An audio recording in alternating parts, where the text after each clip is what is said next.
क्या आपको भी सुबह के टाइम बहुत ज़्यादा छींकें, साथ ही नाक से पानी आना, आँखों से पानी आना या नाक में खुजली होना, ये सब सिम्पटम्स रहते हैं? तो ये सिम्पटम्स कोई कॉमन कोल्ड या फिर वायरल इन्फेक्शन के नहीं हैं। ये सिम्पटम्स है एलर्जिक राइनाइटिस के। सो बेसिकली एलर्जिक राइनाइटिस क्या है?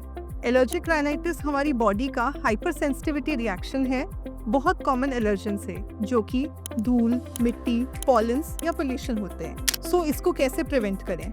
इसका प्रिवेंशन का सबसे इम्पॉर्टेंट स्टेप है सबसे पहले आइडेंटिफाई करना कि आपको किस चीज़ से एलर्जी है और उसको अवॉइड करना, और एक ईएनटी स्पेशलिस्ट से इसका प्रॉपर इवैल्यूएशन करवा के प्रॉपर ट्रीटमेंट लेना।